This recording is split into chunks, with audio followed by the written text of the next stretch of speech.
in one of the clips, or in when the list came out, or when I shared the list, I had reactions, several reactions. Ngaba rapa banyivu, rapa ngaba nyivu, nya.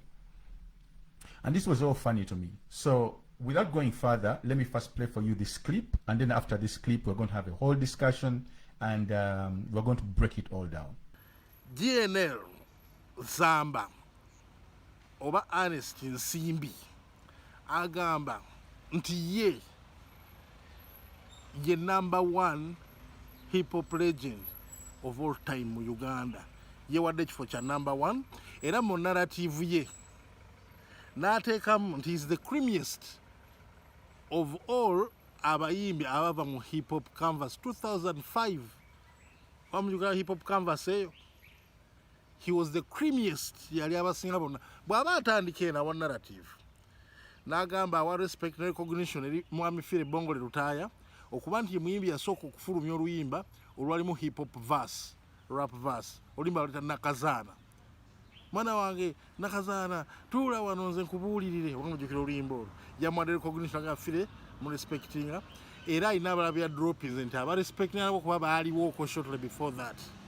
Mwewade Sylvester and Abrahams n'abantu abalala eba mu list ye yataddemu. Jukira list ye ayesa amufuduke ntandike mukuba ngaye mwakuba bebe ku list. Eno list ye yadde ku #1. Waliwo bendooza tukasoka abadde ku list. Then tugende mbetooza abandi baddemu baataataddemu. Then discussion ebere wakati waffe nammwe. #2 yatadde omuvubuka bamuta Deluxe Ibro. Deluxe Ibro oyo yarapingako mu luyimba lwe Hip Hop Uganda. Edda yagenza okulanga oyo ye bw'aba #1 oyo ye #2 mu bonna the best 10 abaali babaddewo. #3 nakyo omuvubuka bamuyita Mulekwa Nampeera. I'm not a guru mu Ugandan hip hop naye munnaye yamutaddewo ate nze tunaagamba ki nze naawe. #4 najwa omwana amutaliriko G. Mwami Kintu yamuwadde #4. #5 najwa Navio. #5 is Navio. #6 najwa Cyrus Babaluku owa Bataka Underground omujjukiro oyo abeera Canada.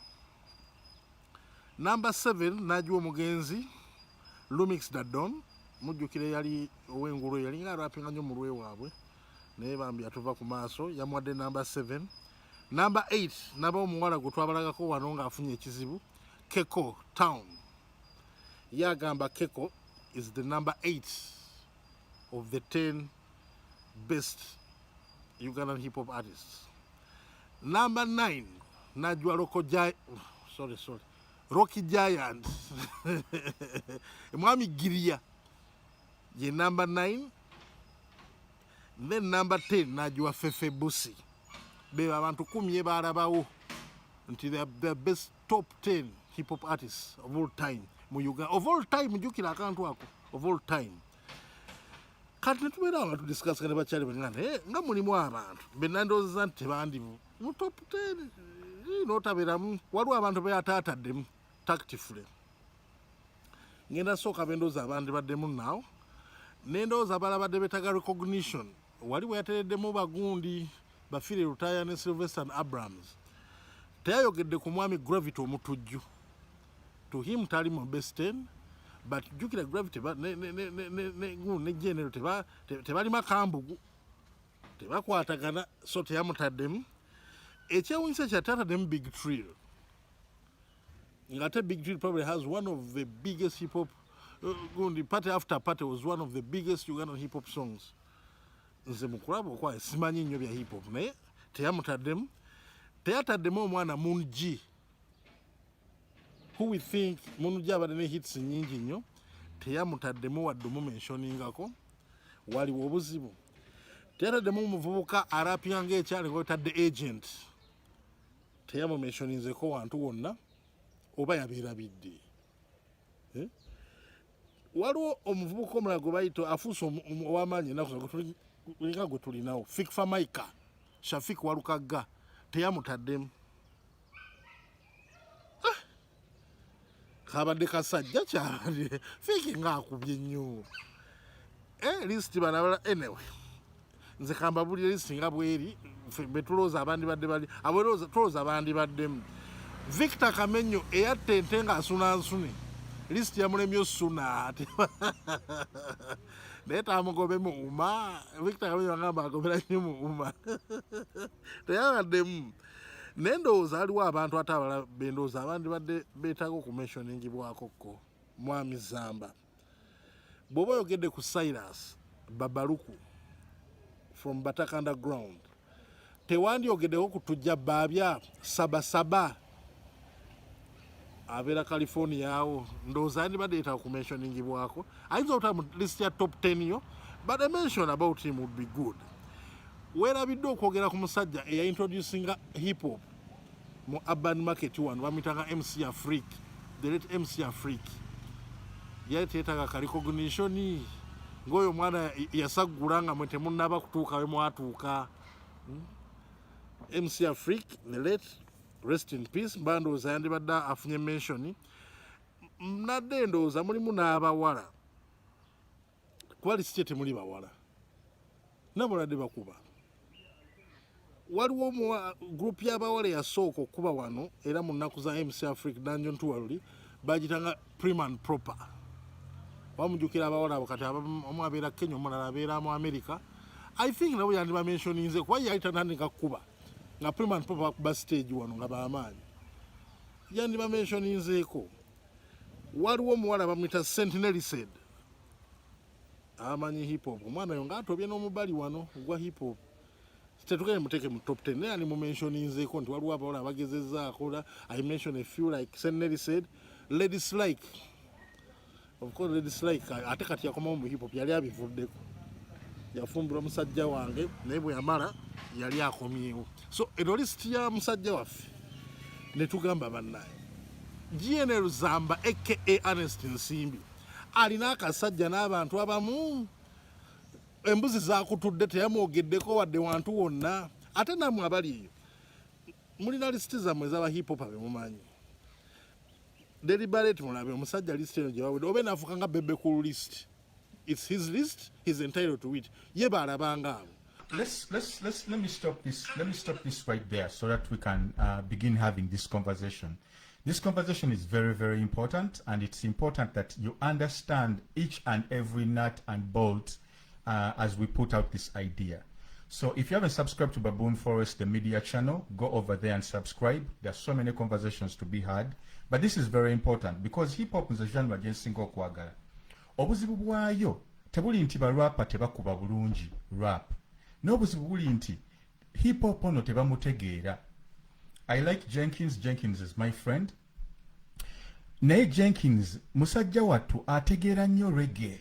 Okitegeera? Ategeera nnyo reggae. So ensonga za hip-hop tajja zirambulula bulungi.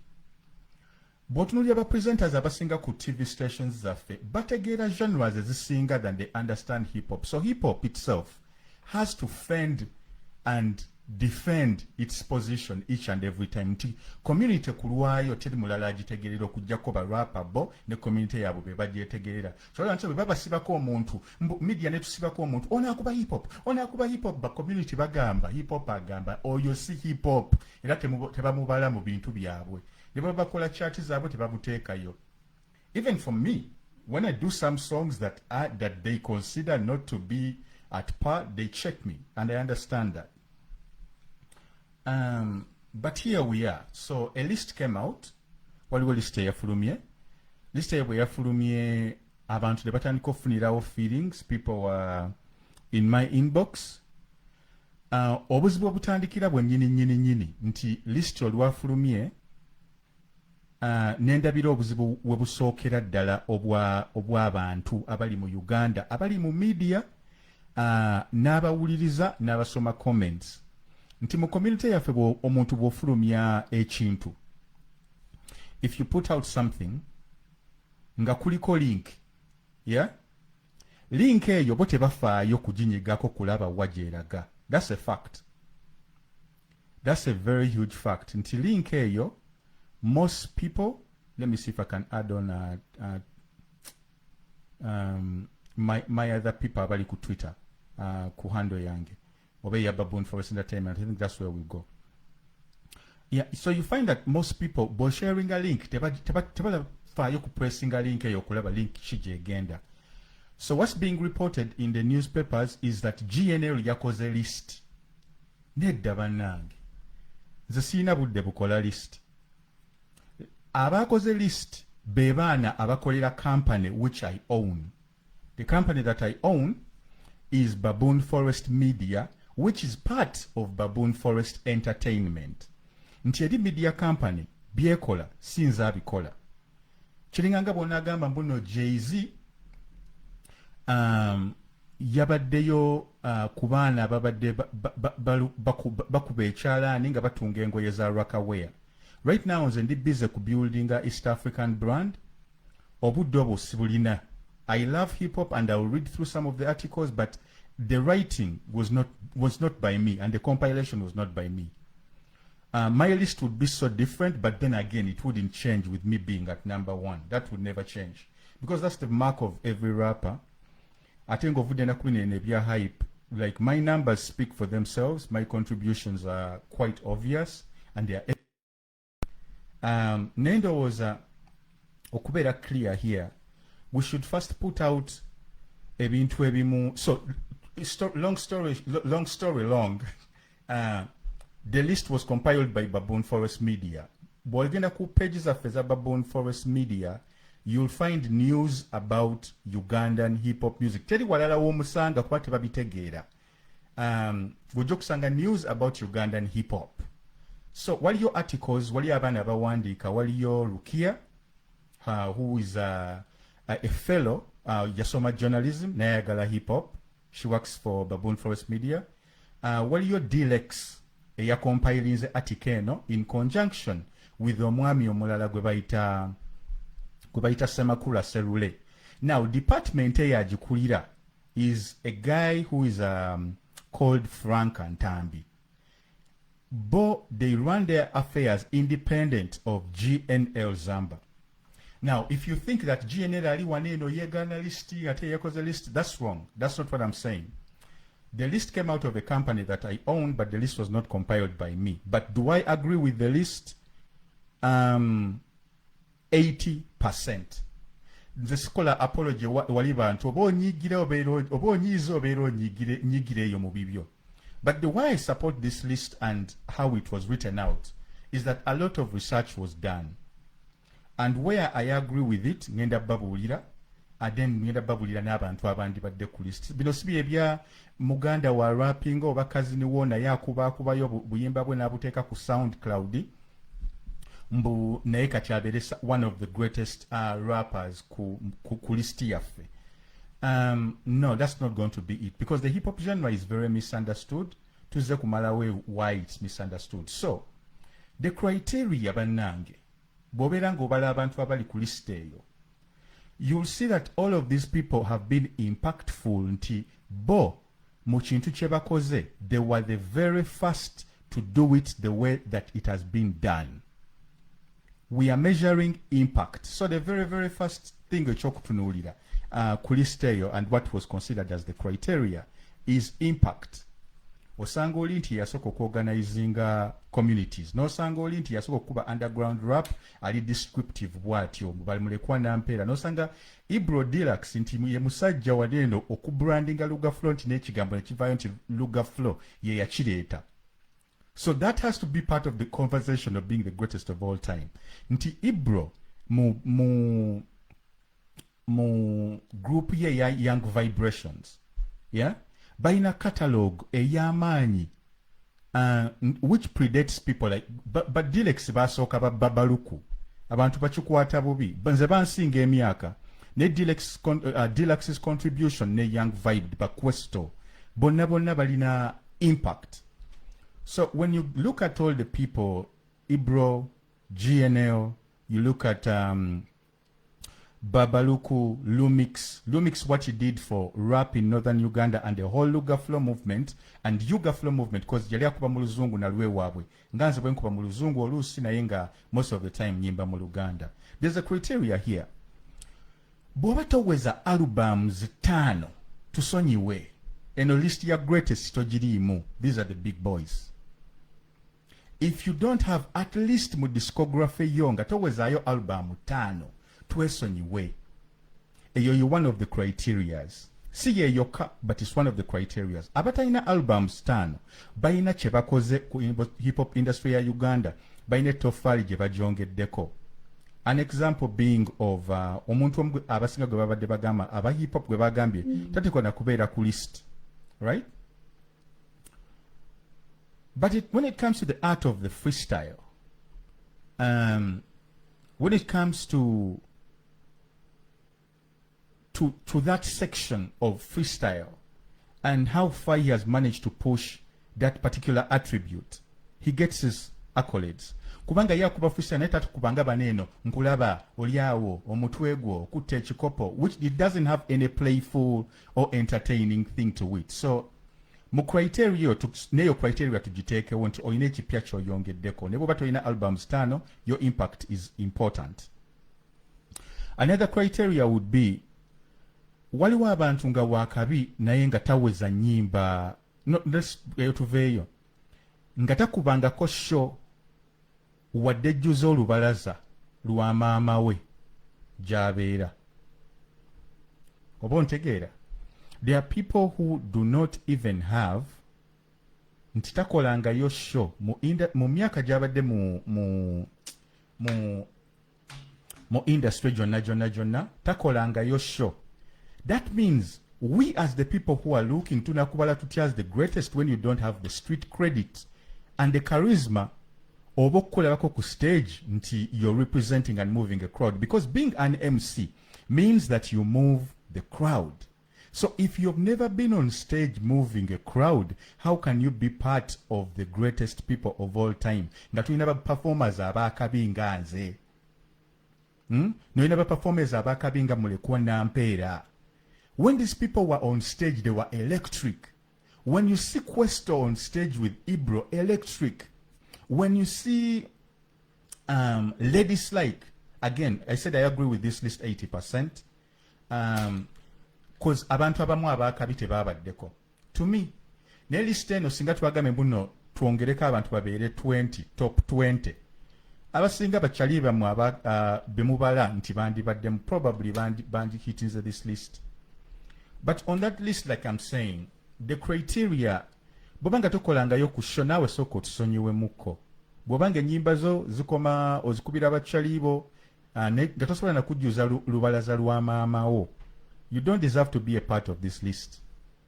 Ekirala, bw'obanga tokubangako show kufuluma Kampala oba mu ghetto mwe wazaalibwa, naawe sooka otwesonyiwe.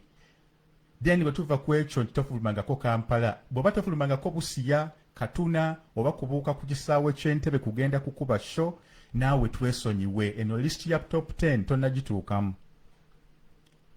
Bw'obanga wagendako ebweru naye n'okuba bukubi bubaala bunene obubeera mu nkwawa n'osula mu bisenge by'abantu instead of okukola shows nezisasula taxes and I've never held an O1 visa, bambi you're not that professional enough level tonnagituukako kkiriza bukkiriza nti mu Uganda's greatest of all time you must even go farther than where you were born. Kubanga Yesu ebyamagero teyabikolera Betelehemu gye baamuzaala yokka. Yagendako ne Misiri, n'agenda e Galiraaya, n'atuuka e Korinthi, buli wamu n'abeera ng'atabadde. So on part of the criteria, that was also one thing that we considered. That oteekwa okuba ng'okubyeko international show. Bw'obanga tukubangako international show, tulage impact nga gwe wasooka okukikola ne kikyusa game. Bw'obanga ekyo nakyo tokirina, tulage nti no wali otegeseyo ku show abantu ne basasula ezaabwe ze beekoledde and they relate to you. Okitegeera. Ne bw'obanga tojjuzangako wadde akabaalako ku kyalo, sooka otwesonyiwe. Bw'obanga tolina albums ziwera 5. Actually, kya albums soke tukijje nawo, because sometimes it's the quality not the quantity. Ne tugambe nti no, if the criteria is that katugambe nti no criteria eri nti ennyimba zo z'oyimba zisobola okubeera on radio for longer than 5 years. To me that's a mark of greatness. Nti Zamba asobola okuvaawo emyaka 10 n'akomawo ng'ennyimba ze zikyakubibwa n'atuuka nga bw'alandinga bapromota bamugamba katukuwe sho n'agamba bugambi sinatuuka kukuba sho mu Uganda oba sente zange temuzituuka kuzaafodinga oba nti nja kwekolera ekivvulu ekyange. I'm talking about that greatness. Bameka bakirina mu Uganda nti asobola n'okuvaawo bayimba biriko ennaku zino bagenda fulumya buyimba ogenda bawulira osirike. To me that's not a mark of greatness. You need to be lyrical, and in your lyrics better ko at least n'ennyimba 5 nga zisobola okusukka emyaka 5 nga bakyazikuba ku radio ng'osirise. Oba nti waliwo akuyita ku show n'agamba nti mwana nina taping yange waneeno but I'd really love you to be there. Nga business ye kyakola as a brand and you stand on your strength as a brand. I'll give myself as an example because I don't think that any of those boxes waliwo gye sitiikinga. You get me? So I'm not only talking about myself here, I'm talking about the list and how hip-hop should be appreciated and the criteria which I think Baboon Forest Media did. Since I yakoze list, bawakazi bange be bakoze list. Nze ndi head wa company, bingi nnyo ebiyita ku desk yange, bingi nnyo ebyokukola. Sina budde bukola list. Nina budde bwa kubeeraawo ne tweducating abantu. First of all, Ibro Deluxe ye ya brandinga hip-hop and namutuuma Luga Flow. Okitegeera, it wasn't Olichali wamwe owekitiibwa Jajja. It wasn't him. Kubanga brand zineno bw'ozitunuulira nti eno y'abataka eno bagiyita abavubuka, they are different. So nze ku list yange kati kantandike list y'abantu nze abandibadde ku list yange singa nagikola. So if I had made my list for me in Uganda, people like Sylvester and Abrams bandibaddeko. Kubanga Sylvester and Abrams, what they have managed to do with Breakdance Project Uganda, kubanga mwerabira oluusi ntino, hip-hop is 5 elements. Okitegeera. So for me, Sylvester and Abrams would have been one. For what I've done in rap, nti ennyimba zaabwe balina ennyimba ntono naye ennyimba zaabwe ziri over 10 years old. Nti ate bwe babeera baperforminga ku stage, bangi nnyo ku mmwe mubeera muweekera amawuggwe nga bo batandika butandisi. Sylvester will show you that, Abrams will show you that because they can move a crowd. So another artist I think who would have been on my list would have been I would have put MC Afrique. I think that would have been another very good MC to be a part of this list. Abasinga kubanga hip hop wa mwali ku surface, temunayiga community, you've never studied the game, you don't know the history. Muli awonze nkuba bipya, mukuba bipya byokka, that's why you do not have the depth. You do not have the depth. You guys are shallow. Muli shallow chobola, even your understanding of hip hop. Temumanyi na MC obanga MC Afrique. You've never dug through the discography of a person like Ibro and Young Vibrations of Questo. You do not know the significance of Yala MC, Neslike. Temumanyi the significance of Lumix. Nalabye abantu mu comments gabagamba. Ningaze Lumix enyimba zose zimanyi. Your ignorance is not our problem. Bwobanga tozimanyi abaagala hip hop bazimanyi. Kiringa ngo kugamba nti I've never heard of Run DMC when you're talking about hip hop. Or you've never heard of DJ Cool Herc when you're talking about hip hop. You've never heard of Bambata and you're talking about hip hop. Sirika. Genda mu reggae, genda mu raga, genda oyimbe ku bidandali. The people who build the genre eya hip hop, abagitegeera, abagitegeerera, abagidesigning, aba architect, nti bwe tukomawo hip hop gyekola amawulire be baffe. Kati fe abakikuttemu. So the first thing that I did was start a media company, and that media company is to report on Baboon Forest, Baboon Forest passions, and to build a community that is hip-hop. Even if something is not hip-hop, if you've been seeing what's on baboonforestentertainment.com or baboonforestent.com, teringo yezoka, osangayo articles nti Gunda agenda kufulumya album, nosangayo chat je tukola buli week, nga kuliko hip-hop chat. I don't do these things. The team does these things. What I have to do as me, Nganze, is to make sure that the people who are running the organization have the resources they need to build hip-hop in Uganda back to where it was. Back to where it was. That's what a builder like me does. So in the city now time ya cool down to go take our gundi. I don't have time to do that. Right now I'm building 3 East African brands. Brand esooka erina emyaka esookera ddala twagikola mu 2009. It's 10 years old. Okitegeera. Bagita Baboon Forest Entertainment. Brand eddako, it's over 13 years old. You get me? It makes money even when I'm not on stage. Because basobola okumpita okuwandiika firimu waneeno, basobola okumpita okudirectinga wali, basobola okumpita okuwritinga akalango, basobola okumpita okuwandiikira omuntu omulala, nsobola okukuba ekivvulu, nsobola okukola poetry, I can act, I can do all of those other things. I'm a business. I'm a busy man. Like it or not, oyinza okulowooza nkweragirako, but you're only good as your experiences. Gwe omutwe gwo gusobola okugamba nti yeeraga bwerazi. But I'm a busy man because I'm a business. I don't have the time for this. I only have to come through because it's important for hip hop. Ate nga ndaba ab'ekiddandali batandise okubuukira topiki zaffe, batandise okuzeefuga. And they don't understand. Hip hop atandika okubulaabula because the people who know what to say basirika, then batamanyi hip hop ne batandika okumwogerera. There are presenters who understand hip hop. A few. But ndaba one of the, some popular shows, and the conversations that I have, like with my friend DJ Massey over at Mr. DJ over Radio City, people who really understand hip hop. When we're having conversations amongst each other, bangamba mwana guy wanga abantu tebategeera hip hop oli owaffe gwe tutegeera. There needs to be a platform that can discuss hip hop in its in-depth, in its najua insights, in its in-depth analysis. That's what's lacking in the genre. So the list came out, and the list was well researched. Nekulaga nti bano abantu at least baweze ennyimba ekinaana. Nti ono kye yasooka okukola tewali mulala yali akikozeeko before.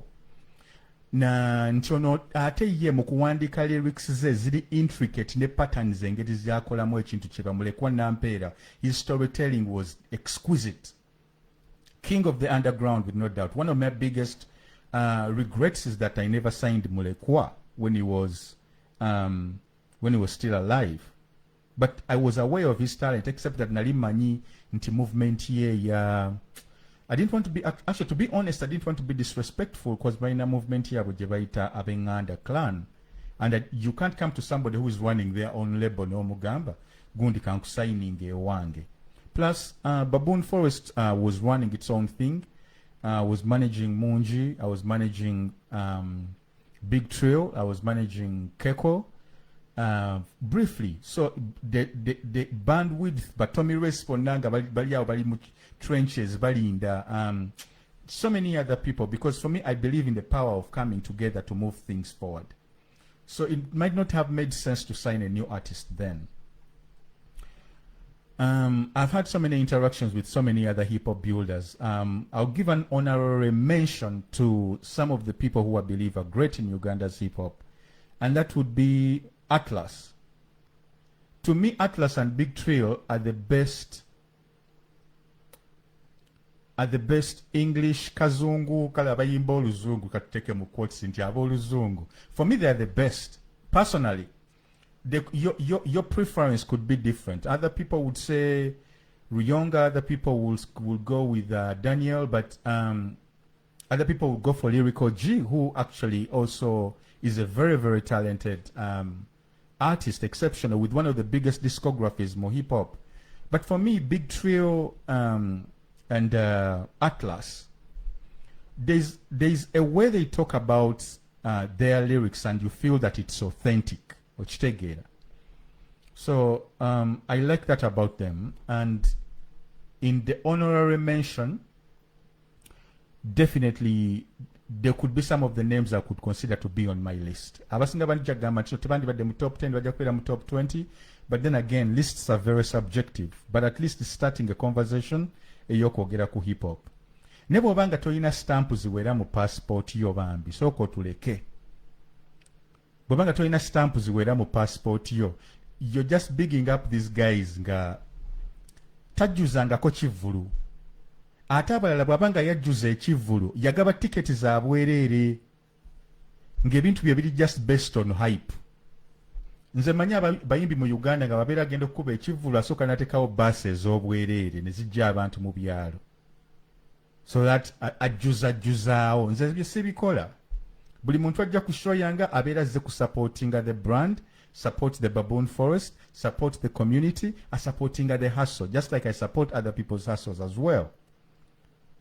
Okitegeera jo omwana yantunzizza akamotoka kabadde kawaya yabadde faani wange nnyo ng'ali mu kasana negamba mwana obumotoka obwo bunkuba nenzirindabirwamu ne mugulako akamotoka naye akamotoka kubanga yalabye nga GNL yagenda okagula n'ayagala akampe ku bwereere. Okitegeera, let me give you a lesson here. N'ayagala akampe ku bwereere naye ne mugamba man bwetyo business si bwetambula kubanga bw'okampa ku bwereere obeera wejjeeko. Okitegeera, you should value the time that you're putting in to make these vehicles, the time you're putting in to be mukasana. So ne musasula sente ze ne mugamba nti bw'abeera ayagala ne mugamba nti nange nkusasudde sente zo zizino ez'akamotokako naye nange music wange tomudownloadingira bwereere ne tusinika ebinnyo ne tusekaasekamuko and we left, but the point was made that music should be valued nti ze togenda kunsanga nga ngaba tiketi za bwereere abantu bajjuze ekivvulu newaana embu nkikubye nze ba promoters bonna bajja kugamba nti Zamba atukolera sente. So here the debate, I know I came here to talk about the list and I'm saying that there are so many talented people mu Uganda naye tebannakula kutuuka ku eyo level eya greatest of all time oba to deserve to be on the list of the top 10 greatest hip hop artists in Uganda ever. It's very prestigious. Senson Kafulu nze yandibadde ku list yange. Senson Kafulu could have been on my list because Senson is a pioneer in graffiti art and graffiti art is a genre. He is also a storyteller. Ayina ne gallery ye eyuwe gy'osobola okugenda n'olabako hip hop live. Fabagala art. Sobola okugenda n'otulaba ebifaananyi bye bakubye n'olaba ku graffiti ali mu kibuga. He has inspired so many other people. So Senson could be on my top 10 list eyaba hip hop artists. So oba mwayombye ne muvuma GNL eyo mu corridors zammwe, I really don't care because for me it isn't what you people think about me personally. That doesn't even matter to me. The moment I realized that doesn't matter is the moment I began becoming successful in my career. Nzinatuuka point nga tukyavaayo ne batukuba ebikuta ne bakuba obucokolo nga bayimba vaayo naye n'olemerako no performinga 15 minutes zo ne ziggwayo ogenda okuvaayo nga batandise okusinika ebinnyo. Okitegeera? So I am that kind of brother.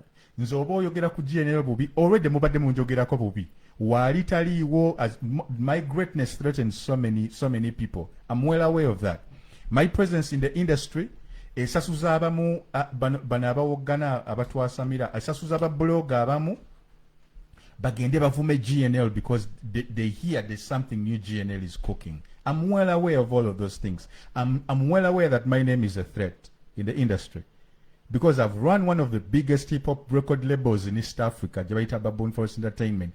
Teri muntu mu East Africa waneno eyali asayinize bayimbi nga bana bonna nga balina amanya. Okitegeera? None. Abasigadde muli mu comments zaffe mutugamba, what about my cousin? You're giving me names of your cousins who are only on SoundCloud. And I'm not knocking anybody's house off. Natwina gye twatandikira. But come on, greatest list of all time, top 10. Nga tojjuzangako wadde akabaala. Nga tolina wadde album eziwera 5 oba ennyimba zo nga zimala mwezi gwokka ku radio. I didn't make the list. Baboon Forest Media made the list. I agree 80% with what they put together. And this is about respect. To me, it's about mutual respect for everybody that does the genre. You'll never find me being disrespectful to other people. Actually, Osirike should be my AKA because I don't know how many diss songs is everyday. Abantu bankubako n'ebikonde backstage nga alowooza ngenda muddamu era mulwanyise nagenda bugenzi ku stage n'enkuba ekivvulu ne bansasula n'ennyingira enziga yange n'ensikamu. You get me? I'm cut from a very different cloth. My philosophy of life is positive. I believe in togetherness. I believe in fairness. But one of the things I'm most popular for is speaking the truth. Abasinga bagamba anti wewanye wetaddeko. I didn't make the list. It's Baboon Forest Media, but even more, they put me on number one. Whether chili debatable kusaidio, whether chili debatable, my friend, national tours, international tours. Mu Uganda, I think I'm one of the only 2 artists abakafuna ko ku off visa. Nti yagenze na performing ebweru nasasula n'emisolo jaji yagende na performing. Teyagendedde mu nkwawa za visitors visa. I'm one of those few people. Nze manyi kinobe. Maybe Eddie Kenzo right now and GNL abasigadde bagendera ku visitors visa ne basula mu nyumba z'ababatutte. Okitegeera. So it depends on your definition of whether you feel the list is fair or not. You have your own opinion. I'm just giving you my opinion and what would have been the criteria for creating my own list. That on my own list, nze sifaayo oba omuntu akoze hit oba takoze hit. Hits are different. Kubanga omuntu gyayita hit abalala tebagiyita hit. Abalala gye bayita bubblegum abalala bagiyita hit. So hits are subjective. Nze ngendera ku career y'omuntu, projects ze bakoze, ne relevance in terms of impact. Waliwo abantu abali ku list naye nga tannafulumyayo kayimba mu myaka 2. Ekitegeera, mu myaka 2 tannafulumyayo kayimba. So also relevance plays a part in this. Yeah, I think I made my point over here.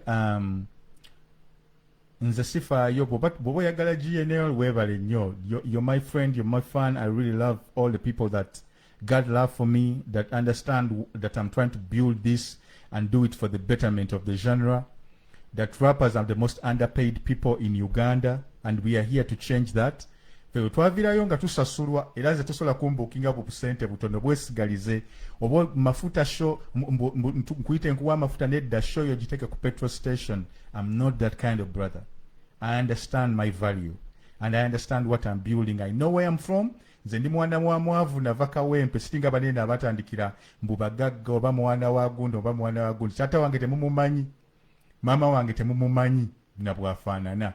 So nze sirina nti ndo banterawo silver spoon oba red carpet mbu oba nakulira bweru oba nakulira mu Uganda nti oba nasomera wa. There's none of that. Nze nakulira mu Uganda, but I'm the only one of a kind gw'ojja okusanga nti Oluganda alwogera, Oluzungu alwogera. He can stand up for himself, he can defend a point, and he can be innovative in thought. They're not built like me. And the reason I'm GOAT is because my lyrics actually make people come to my shows and pay. And sit down and have an experience, and we have a conversation, and we learn from each other. Sipakinga basi za bwerere nenga batikete z'obwerere ne hypinga gundi ba sponsors banyamba. I don't do that. For me it comes through on the merit of my efforts. One of a kind GNL. So whether you like me or whether you don't like me, it doesn't make a difference to me. To me what matters is that what I'm doing is impactful and it's touching the community and the people that are coming after me. First of all, as a big brother, Uganda innovative Pan-African, and also as a hip-hop enthusiast and MC. So I really don't care. Have your debates, but the forest will be forever, and it's the gospel of greatness. Peace and love.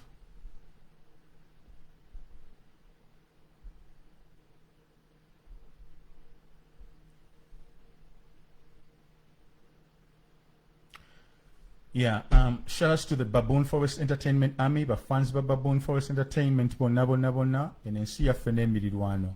The fans of hip hop, oboli fan wa GNL, obatoli fan wa GNL, I still love you because you love hip hop.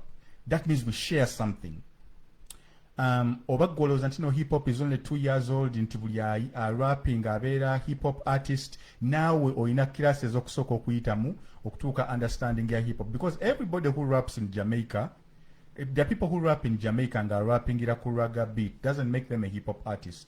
A hip hop artist is different. He's defined by what he is not. So I think we'll need some lessons for some of you people. And for the media who comment on hip hop music, mwebale nnyo okupromotinga music waffe n'okumuzannya. and for also allowing other young hip-hop artists to come up. Twakola Uganda Yafe remix, there were so many talented people on that. Bakadabra, there was Joy 7 Star, there was Saint Max Main, there was Judas Rap Knowledge, there was like all sorts of people who are talented. So I'm so sure about the future of hip-hop that there will always be MCs MCing. But right now what I'm doing is to make sure that the MCs are paid out of their craft. Nze nja kukana kubalala sefa akonzeka nogamba abaana mbu mukube rap kana kagenda kubeerawo just nga tukubamu bukubi just hip hop. Nze hip hop wange wa entrepreneurship si bino byakuba bukubi freestyle ne mubeerawo nga mwayuuya. Nze hip hop wange ali different. My hip hop is different because my hip hop si wakwayuuya. I create entrepreneurs. You look at Munji, entrepreneur with his own company. You look at Big Trill, he's doing great things in Nigeria. You look at Keko. Keko is having some challenges right now, but Keko is still one of the biggest names in Africa. Managed by Shadrach, managed by what was that name? That company, Yaba Just Jose. And also managed by Baboon Forest Entertainment, briefly. But I'm so sure that the time she was in Baboon Forest Entertainment, she had the most endorsements. Every artist who has been on Baboon Forest Entertainment has been fed and have been comfortable. Abali signed people never comfortable. So there's a difference between how I think about the game and how other people look at it. Other people are selfish, but muno bino bya love, bino bya gundi. I love the genre, I love the game. Nenga abantu be bonna abamwetolodde basajja battu beeyaguza lujjo. I'm different. No sanga bali stick for the game is for the game. Miaka 10 gyali mu spotlight tasayininga ngayo wadde ekinyonyi. Era bwasayininga agenda kusayininga cousin we oba mwana wa cousin we. I'm telling you that few people like me who really care about this genre and want to build it up. But ono nnyo. Nete bajja bibagamba era mujja kubeera mu corridors amwe mu criticizing GNL, but GNL will be GNL. God status abasigadde kalimbwe. This is God status. Abasigadde kalimbwe. So I'll end that here. I've said what I've had to say. The list is the list. You can make your own list. Also now okwekolerayo kalistiko. Kitegeera. But that list was from Baboon Forest Media. If you want more, to listen to more, if you're a hip hop fan and you like to read more stories about hip hop, if you like to listen to more in-depth analyses, subscribe to Baboon Forest channel eriku YouTube, and also follow us on Instagram. But the most important thing is the website, baboonforestent.com.